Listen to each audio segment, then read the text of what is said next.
All right, welcome back, everyone. He ran for Senate in 2014, ultimately losing in a Republican primary against Scott Brown. But since that time, a lot of people have been speculating, what's Jim Rubens going to do next? Now's a good time to ask him. Good to see you, sir. How are you? It is good to be here. Yeah, I mean, the buzz is that you are thinking about another run for U.S. Senate this time in a primary challenge against Kelly Ayotte. Have you decided? It's done. I thought long and hard about this because running against an incumbent makes things uncomfortable for my party and for me too. Kelly Ayotte and I became friends when she was AG. We worked hard together to defeat crony capital casinos. I worked for her to get her elected in her 2010 election, and we had a good hug when she won. But the problem is she's gone completely off the rails on the big issues, and she's stabbed the base. She stabbed our party principles in the back. She has broken her pledge and voted for Gang of Eight open borders amnesty. She has voted to replace good-paying American jobs with foreigners. Now we've got a Supreme Court vacancy up, and she voted for Loretta Lynch. She said she would have voted for Sonia Sotomayor. In the last 2 years, the last two budgets, she has voted to load taxpayers with another $1.5 trillion in debt. Unsustainable. And now she's one of the big three cheerleaders for Hillary Clinton's endless failed nation-building wars. Because of this, we've got ISIS in 8 countries, and Americans are less safe. Now, you made a lot of points just now about Kelly Ayotte, and a lot of it has a little political spin to that there's a lot of reasons by which she's gone off the rails. We can't do this in America anymore. So she's been identified in some circles as perhaps among the most bipartisan senators in Washington. And most people say the biggest problem in Washington is nobody can get anything done. What would you bring differently to the table? I mean, what areas do you think where you could affect compromise? This is a matter of the insider, corporate cronyist, bought and paid for, lobbyist-infected establishment versus a government in Washington that is operating for the people, in the interest of the American people. That's the difference, and this is much more bipartisan than caving in with Obama's $1.5 trillion of additional debt over the past 2 years. Bipartisanship, caving in, abandoning core Republican principles of fiscal responsibility. That's the wrong kind of bipartisanship. Representing the American people is what is needed here. And representing lobbyists in Washington is not working for New Hampshire. So let me ask you, since you went there, I mean, obviously there was the standoff which might have led to a government shutdown. You know what happened with Ted Cruz. Would you been more along the Ted Cruz lines of thinking in, you know what, if we have to shut down the government, we have to shut down the government? In 2014, I published an op-ed. It was published in one of the papers here in the state with another approach to avoid a government shutdown, which is to have Congress appoint a bipartisan commission, somewhat like the base closing commission, come up with a plan to get the budget imbalanced within 5 years or thereabouts, and bring it to the Senate and the House for an up or down vote.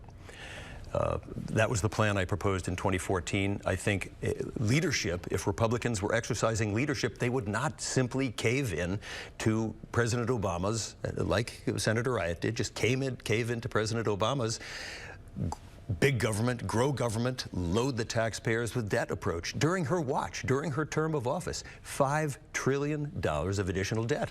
And these crazy, endless wars, these nation-building wars that she has done with Hillary Clinton.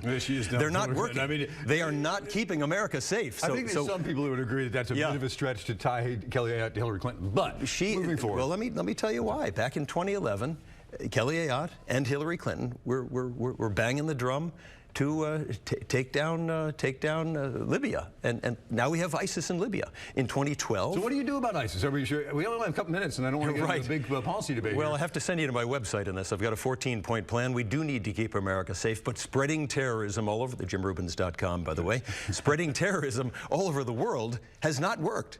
It has not made America safe. Spreading terrorism all over the world.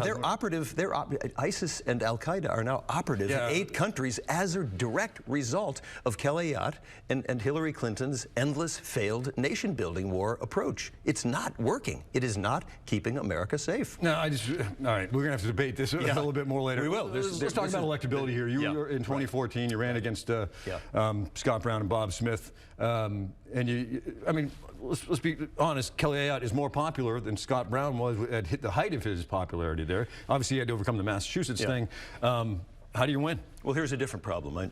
You look at what Republicans have to confront right now is the fact that we're looking at 6 more years of we're looking at 6 years of Maggie Hassan, because the base, the anti-establishment core base of the party here in this state is absolutely flat out going to boycott this election or vote for an independent if Kelly Ayotte is the nominee. What I'm doing, I'm here to bring our party back together again, bring the base, bring the anti-establishment vote, which you can see is huge in New Hampshire, back into our party again so that we can win this election and save this Republican seat in the U.S. Senate for Republicans. Now, I want to ask you big picture. We only have a couple minutes to go. You're now in this race. You officially declared, and you want to say bring this party back together again. Boy, it appears to be pretty fractured. It is. For what Mitt Romney had to say. I believe there's a way to do this, and it's to return our party, our Republican Party, and Washington as a whole in service to the American people and stop the corruption in Washington. These votes for amnesty, to send jobs offshore that Kelly Ayotte is voting for, that is not in service to the American people. Loading our kids and grandkids with $1.6 trillion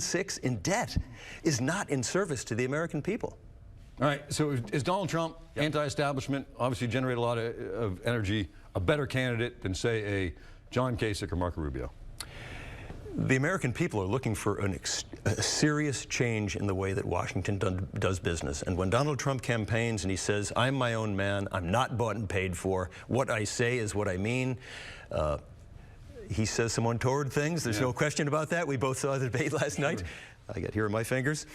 I won't say anything else. All right. Sunday morning. It's Sunday morning. You have about That's true. To go. Yeah. So I'm here to bring the Republican Party back together again so that we can win this general election and hold this seat for Republicans in the U.S. Senate. Kelly Ayotte is going down now, as I said, because the base has abandoned her. And number 2, we need to end business as usual, corrupt, crony capitalist politics in Washington and return Washington in service to the American people. That's what I'm all about, and that's how we're going to win elections. Now, it's official. Jim Rubens has launched his primary challenge against Kelly Ayotte. We'll see what happens. Best of luck to you moving forward. Keep us posted. Thank you, Josh.